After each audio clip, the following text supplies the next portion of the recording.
Shalom, hari ini mari kita bersama-sama mengalami janji Tuhan di dalam kehidupan kita. 2 Raja-Raja pasal 18 ayat 1-37. Hizkia Raja Yehuda.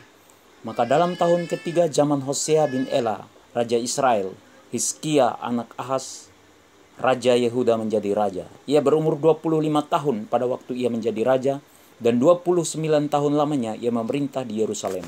Nama ibunya ialah Abi, anak Zakaria. Ia melakukan apa yang benar di mata Tuhan, tepat seperti yang dilakukan Daud bapa leluhurnya. Dialah yang menjauhkan bukit-bukit pengorbanan dan yang meremukkan tugu-tugu berhala, dan yang menebang tiang-tiang berhala, dan yang menghancurkan ular tembaga yang dibuat Musa. Sebab sampai pada masa itu orang Israel memang masih membakar korban bagi ular itu yang namanya disebut Nehutsam.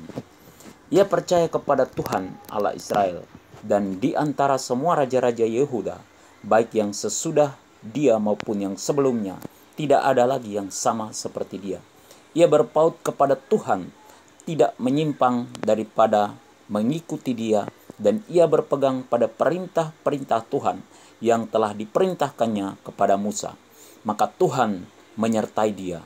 Kemanapun juga ia pergi berperang, ia beruntung. Ia memberontak kepada Raja Asyur dan tidak lagi takluk kepadanya. Dialah yang mengalahkan orang Filistin sampai ke Gaza dan memusnahkan daerahnya, baik menara-menara penjagaan maupun kota-kota yang berkubu. Dalam tahun keempat zaman Raja Hizkia, itulah tahun ketujuh zaman Hosea bin Ela, Raja Israel. Majulah Salmaneser, Raja Asyur menyerang Samaria dan mengepungnya. Direbutlah itu sesudah lewat 3 tahun. Dalam tahun ke-6 zaman Hizkia, itulah tahun ke-9 zaman Hosea, Raja Israel. Direbutlah Samaria. Raja Asyur mengangkut orang Israel ke dalam pembuangan ke Asyur dan menempatkan mereka di Hala, pada sungai Habor, yakni sungai negeri Gozan, dan di kota-kota orang Madai.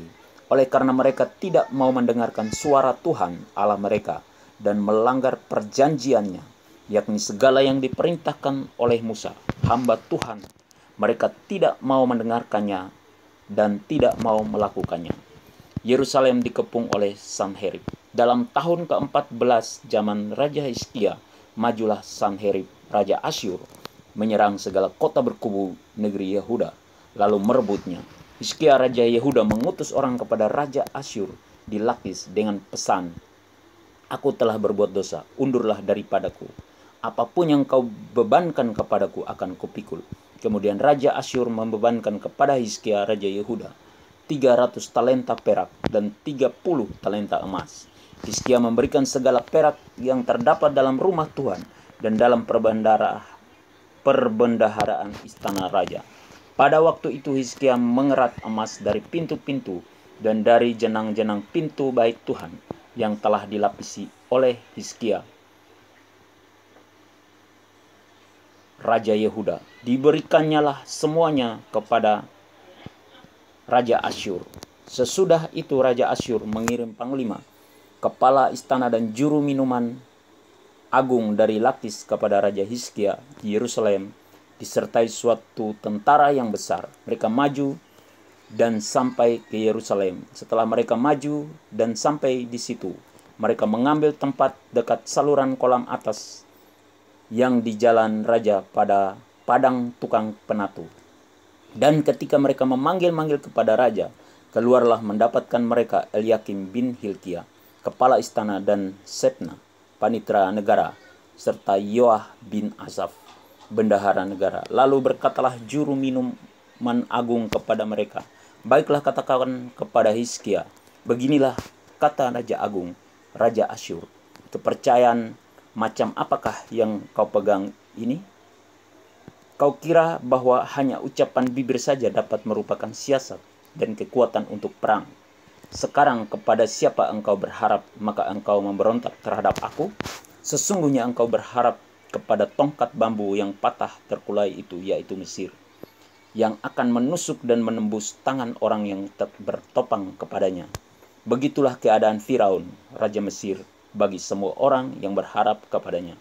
Dan apabila kamu berkata kepadaku, kami berharap kepada Tuhan Allah kami, bukankah dia itu yang Bukit-bukit pengorbanannya dan mezbah-mezbahnya telah dijauhkan oleh Hizkia, sambil berkata kepada Yehuda dan Yerusalem, di depan mezbah yang di Yerusalem inilah kamu harus sujud menyembah. Maka sekarang baiklah bertaruh dengan tuanku, Raja Asyur. Aku akan memberikan 2000 ekor kuda kepadamu, jika engkau sanggup memberikan dari pihakmu orang-orang yang mengendarainya. Bagaimanakah mungkin engkau memukul mundur satu orang perwira tuanku yang paling kecil? Padahal engkau berharap kepada Mesir dalam hal kereta dan orang-orang berkuda. Sekarang pun, adakah di luar kehendak Tuhan aku maju melawan tempat ini untuk memusnahkannya? Tuhan telah berfirman kepadaku, majulah menyerang negeri itu dan musnahkanlah itu. Lalu berkatalah Eliakim bin Hilkia, Sabna dan Yoah kepada juru minuman agung, silakan berbicara dalam bahasa Aram kepada hamba-hambamu ini, sebab kami mengerti. Tetapi janganlah berbicara dengan kami dalam bahasa Yehuda, sambil didengar oleh rakyat yang ada di atas tembok.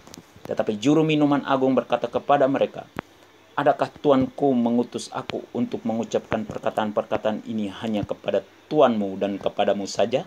Bukankah juga kepada orang-orang yang duduk di atas tembok, yang memakan tahinya dan meminum air kencingnya bersama-sama dengan kamu? Kemudian berdirilah juru minuman agung dan berserulah ia dengan suara nyaring dalam bahasa Yehuda. Ia berkata, dengarlah perkataan Raja Agung, Raja Asyur. Beginilah kata Raja, janganlah Hizkia memperdayakan kamu, sebab ia tidak sanggup melepaskan kamu dari tanganku. Janganlah Hizkia mengajak kamu berharap kepada Tuhan dengan mengatakan, tentulah Tuhan akan melepaskan kita, dan kota ini tidak akan diserahkan ke dalam tangan Raja Asyur. Janganlah dengarkan Hizkia, sebab beginilah kata Raja Asyur, adakanlah perjanjian penyerahan dengan aku, dan datanglah keluar kepadaku, maka setiap orang daripadamu akan makan dari pohon anggurnya, dan dari pohon aranya, serta minum dari sumurnya, sampai aku datang dan membawa kamu ke suatu negeri seperti negerimu ini, suatu negeri yang bergandum dan berair anggur, suatu negeri yang berroti dan berkebun anggur, suatu negeri yang berpohon zaitun, berminyak dan bermadu. Dengan demikian kamu hidup dan tidak mati. Tetapi janganlah dengarkan Hizkia, sebab ia membujuk kamu dengan mengatakan, Tuhan akan melepaskan kita. Apakah pernah para Allah bangsa-bangsa melepaskan negerinya masing-masing dari tangan Raja Asyur? Di manakah para Allah negeri Hamat dan Arpad? Di manakah para Allah negeri Sefarwaim, Hena dan Iwa? Apakah mereka telah melepaskan Samaria dari tanganku? Siapakah di antara semua Allah negeri-negeri yang telah melepaskan negeri mereka dari tanganku, sehingga Tuhan sanggup melepaskan Yerusalem dari tanganku? Tetapi rakyat itu berdiam diri dan tidak menjawab dia sepatah kata pun, sebab ada perintah raja, bunyinya, jangan kamu menjawab dia. Kemudian pergilah Eliakim bin Hilkia, kepala istana, dan Sebna, panitera negara, dan Yoah bin Asaf, bendahara negara, menghadap Hizkia dengan pakaian yang dikoyakan, lalu memberitahukan kepadanya perkataan juru minuman agung. Perintah Tuhan supaya kita selalu berpaut pada Tuhan dan tetap percaya sungguh-sungguh pada Tuhan dengan segenap hati kita. Janji Tuhan untuk kita hari ini yaitu kemanapun kita pergi, kita pasti beruntung karena Tuhan selalu menyertai kita. Amin. Tuhan Yesus memberkati.